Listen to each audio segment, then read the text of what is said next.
Hello trainers, as you all may know by now, my name is TamezTech. Welcome to a new YouTube video. Today we are going to be checking out Charizard in the Go Battle League, more specifically Shadow Charizard. We're also running Goodra in the lead and Corsola Safe Swap. Now I know this video is going to be mostly about Charizard, and we do have two different teams that we're going to be running today, so we'll have another intermission in the middle of the video to talk about the other team. But I feel like Goodra kind of takes a cake in these battles, just as such a neutral lead. Corsola, of course, is a pretty safe swap at the moment. It can't get hard punished by Wigglytuff, but as you'll see in the battles, we don't really encounter many of them. And finally, Shadow Charizard, just a new straight 4 pacing for Air Cutter. And of course, the high damage of Blast Burn. Really powerful Pokemon. So without any more to talk about there, let's go ahead and get into the battles. Alright, so we're starting off the battles here. Let's see what we get in our first lead. Togekiss lead. This looks really dangerous, right? I mean, it's a fairy against a dragon type, but we have super effective Thunder Punch here, and Togekiss doesn't really have any super effective damage against us at the moment. Some people could run Dazzling Gleam, but I believe most people are running the latter of Psyshock. So we're going to try and catch a Psyshock here. We tried for an Aura Sphere, but my opponent played that pretty well, throwing the Psyshock instead, just to warrant the catch there. Trevenant comes in, but we call a Seed Bomb bait, so now we can actually force a shield. Most of the time you want to play this team by, like, you know, saving your shields for your Shadow Charizard, right? Shadow Charizard has a lot of cleanup potential. They come back in with Togekiss, try to burn some energy out of us, which they succeed. Togekiss is really fast, a straight 5 for its moves, so we have to throw that pretty much right away. We have Empoleon in the back, so we make a pretty dramatic catch there. Surprisingly, my opponent throws right away. They do throw the Drill Peck, once again, warranting for that catch in the back, but I really don't think that matters much. Now my win condition here is to call a catch, right? If they try and catch on the Trevenant, we're pretty much cooked. So we call the catch, we farm the Trevenant all the way down. I believe we could have Air Cuttered the Trevenant and CMP tied to the Blast Burn, but my counting isn't great at the first days of the season, so yeah. Okay, Gastro lead. This is a little bit neutral. Gastro does win the Zero Shield matchup, but we can kind of get rid of this a little bit. I feel like I misplayed this lead. I should have swapped into my Corsola here or there. Mostly because Goodra is a way more safe Pokemon than Corsola, I believe. And Corsola and Charizard are pretty decent answers to Gastro. Gastro now runs Water Pulse though. So it does have a little bit more coverage against Charizard, but to be fair, Charizard's going to be shielding everything. It's extremely glassy. We bring in Corsola, and they have a Carbink. Thank God we bait out this Carbink, right? So it's a pretty neutral matchup here. Carbink does have the winning matchup here, unfortunately. It's just extremely bulky, and it has a little bit more fast move pressure with those rock throws. So it really only needs 2 moves, where Corsola needs 3 or 4 moves, right? So we do shield here because we're never going to really get rid of this with our Zard. They bring in Primeape, and this is becoming an issue here. We have to shield these Rage Fists. We no shield the first, since it's going to be the least damaging one. And I don't want to use my shield on Zard here, because there's a Carbink in the back.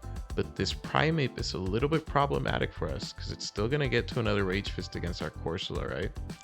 So Carbink comes in, burns her shield.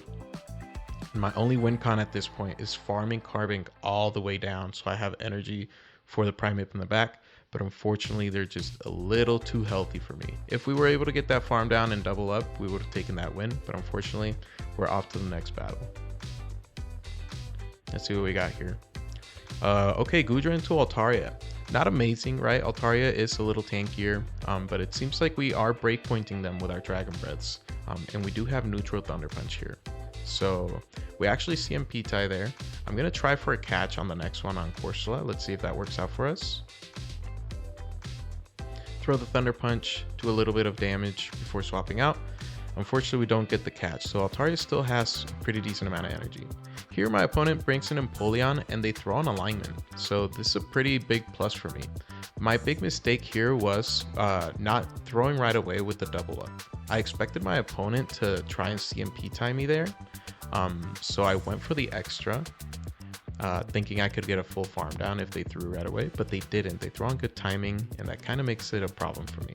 They bring in Primeape, and since we have 4 pacing, we can throw before they can, since they swapped out, and we call the catch. My opponent here is very smart though. They fully undercharge. They get all of their energy back practically, and they only sacrifice a little bit of HP for it.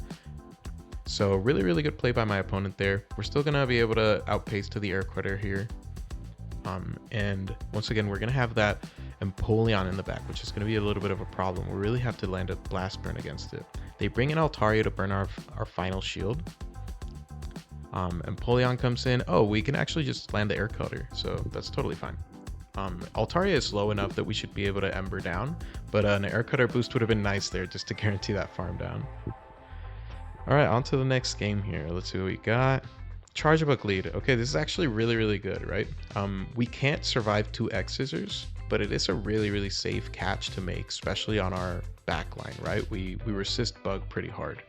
So they are 1 Volt Switch away from the next X-Scissor, so we throw 3 Dragon Breaths and the Aqua Tail right before they get their next move, and then we instantly catch on Corsola, and it works like a charm. So now we have an energy lead on Corsola. Charjabug is practically 1 fast move away from getting knocked out, and we bait out a Sableye, which honestly, you probably don't want to bait out a Sableye with your Corsola, but when you have a Shadow Charizard in the back, that's definitely the way to go. So we bring in Goodra here, burn a little bit of energy. I'm a little bit worried about the back line since they still have 2 shields, right? And lo and behold, the most problematic Pokemon for this team, Azumarill, comes in. If you see Azumarill on your Charizard, it's pretty much game over. Charizard is the only high damaging Pokemon in this team, so yeah, surprising amount of Azumarill that we saw yesterday. Pretty unfortunate if you ask me. I feel like a lot of fun Pokemon were released, but I guess people are still really trying to grind those rank 7 battles, right? We see Basti lead, which isn't great, but to be fair, this is exactly where we want to see it, right? Goodra's tanky, we can tank a Stone Edge. We get to these Aqua Tails insanely fast. We almost get to a 3rd Aqua Tail before they get to their first charge move here. So that's really, really good. I get an alarm notification there. They swap in a Primeape. So we have Corsola here. Galarian Corsola should be able to survive 2 Rage Fists comfortably from this non-Shadow Primeape. So we're going to keep farming, make sure we throw on good timing. Since we can afford to, they are switch locked, so they can't, catch or snipe us. So there's no fear in that. We throw our energy there. They bring back in the Bastiodon, and we are able to land this Nightshade, which is pretty good. Now, we bring in the Goodra, and we throw this Aqua Tail. I'm figuring they're probably going to let their Basti go, right? They don't. They actually shield. They have a Shadow Victory Bell in the back. That is extremely surprising to me that they would shield their Bastiodon. So, I mean, we have Charizard. We force the shield there before they throw their move, just to guarantee that they'll either shield or we can just knock out the Victory Bell. And we're going to go for a little bit of BM here, just go for the double Air Cutter. I got to say, I'm not a very angry person, but when I see Bastiodon in these such low rank battles, I have the need to BM a little bit. Let's see what we got on the next match. Nidoqueen, okay. This actually, it looks like a really fun pick that I'd like to try in the next few days. But Goodra does have a really dominant matchup here, right? These Aqua Tails are going to completely destroy. And if we're able to call a Poison Fang bait like we do here, we basically have 2 shield advantage. So after this, we're going to bring in Charizard. Oh wait, no, we're actually going to bring in Corsola. Right, it's another game I'm thinking about, don't worry. You'll see it later. We actually do shield the nuke. They have Stone Edge, which is good to know. And then they bring in Fortress. So Charizard is a really good answer, but this Fortress is running Volt Switch. It's the new buffed Volt Switch. So you see those things were kind of shredding us. We throw the Blast Burn after 1 Ember to not take the Volt Switch, and it looks like that was a little bit too much for my opponent to deal with. We're going against J Master Jan. Okay, so this is the matchup I was talking about, Torterra. Torterra, really decent matchup with Goodra. I believe we resist Frenzy Plant. This is a non-Shadow Torterra, so it won't do too much damage. Yeah, so here we go. We can still survive the Aqua Tail. It looks like we're going to concede the farm down here, which I don't know if was a great idea, but we do force a shield. Now I'm going to bring in Charizard because we should theoretically wall the moveset, right? But last second, I remember Torterra can learn Stone Edge. That would have been completely devastating if we didn't shield that. Empoleon comes in. Thankfully, we have an energy advantage, so we don't need a bait here too badly. My opponent tries to call the bait, and we succeed. There's a Charger Bug in the back. We're pretty much already won this game, but let's send the nuke, see what happens. Opponent tries to call another bait, and they get knocked out. So that's pretty good for us there. On to the next match here. We got Goodra on Gastrodon. So we learned last time that we don't actually win the Zero Shield matchup here, right? So we're going to overfarm a bunch here, try to bait either a Draco Meteor or a Power Whip. We do actually get the shield. Now we want to land a little bit of damage, right? We throw the Aqua Tail, and we're going to catch a Body Slam on Galarian Corsola. This is double resisted damage. It practically heals our Pokemon. And we bait out a Shadow Kanto Ninetales, which isn't like a bait out per se, but Psyshock would probably still knock out our Charizard, so this is pretty decent. We're able to overfarm, throw on good timing here. We'll be able to get to our second Nightshade before they get to their next Weather Ball. I mistakenly don't throw my energy there, but this is totally fine. We can get a little bit of a farm on our Goodra, see what we see in the back, and they have a Weezing. Okay, so Charizard was definitely the win con this game, which we played to very well. At this point, I have to get rid of that Gastro, right? That Gastro has a lot of energy, and I have to hope this Air Cutter knocks out. I thought I made a mistake when I threw this, but surprisingly, it does knock out. We get the boost. We're able to outpace that Weezing to the double Air Cutter. We pretty much take that game. All right, we got Goodra against Corviknight. A little bit tricky, right? I mean, they do resist our Dragon Breaths, but Sand Attack is the most pathetic damaging move in the entire game. So we do get to these two Thunder Punches, which should knock out. If they go for a payback, it could get a little bit close, but they go for the Air Cutter, and they let us throw first. So we're able to neutralize this Corviknight pretty much immediately. I swap out into my Corsola, and they have a Wigglytuff, but they actually swap out their Wigglytuff for a Quagsire. This game, we would have been completely RPS'd. But thankfully, my opponent kind of misplayed there. They fell into the you swap, I swap trick, and it was really successful for us. So now we can get a Power Gem into this Wigglytuff, which they'll probably shield. But at this point, I'm just going to bring in Charizard, farm to the back-to-back Blast Burns. Wigglytuff is going to be going for Icy Winds just to debuff our attack, but we can always just farm up. Remove the debuff with Goodra, or better so, catch an Icy Wind with Goodra. And now we can just comfortably farm up to the back-to-back Blast Burns. And we just win that game. Opponent lets it go. They know the match is over, so GG's to them there. And we are on to our next team here. So for this team, don't blame me too much, but I didn't really think very hard on it. If you can see what the core breaker is before watching the rest of the video, feel free to leave it down in the comments. But we have Incineroar, Shadow Dusclops, and Latias. We have non-Shadow Latias, which I believe is a little bit better just because it's so tanky. Incineroar is an absolutely terrible Pokemon. It is so bad. It really needs a new fast move. Its pacing is great, but its fast move is so atrocious. So it got Brutal Swing this season, which is why I wanted to try it, but unfortunately it's just not enough. And we have Shadow Dusclops in the middle just as a good glue for the rest of the team, try to keep it together from falling apart, of course. So let's get into the battles and see what happened that made me hate Incineroar this badly. So let's see here. Into the first game. Girafarig. This is probably the best lead we're going to see all day. They swap into a Gastro. We take a little bit long on the swap there, unfortunately, but we'll answer with our Dusclops. Two Shadow Punches get pretty close to knocking out. Unfortunately, they do full send the Water Pulse, which I learned later in the game that later in the video that I should be shielding the first just to guarantee switch advantage there. Thankfully though, we don't really need switch advantage against the Girafarig, right? We have Latias, so we're gonna bring in Latias here. No shield to first, probably shield to second body slam because we're not super tanky. We're just a little tankier than the Shadow, of course, and get a full farm down here. Now, Girafarig does wall our moveset, but we wall theirs too, so it'll be a battle of attrition there. They bring in Shadowzard, I mean, no, not Shadowzard, but they do have Dragon Breath, so we kind of have to get out of there, right? We'll land a Brutal Swing right away. If they catch here, it pretty much doesn't matter, right? I mean, there is a Girafarig, it's going to take super effective there, so it doesn't really matter. We throw the Brutal Swing right away, just get rid of this Charizard since it's a problem for us. Girafarig comes in, we CMP to the Blast Burn. Surprisingly, Girafarig wins that. I did not know that. Psychic Fangs probably wouldn't have knocked out there anyway, so he didn't have to shield. But we just get rid of this Girafarig, win the game, and we're on to the next game. Hopefully that wasn't the best game of the video, but we'll see. Altaria lead.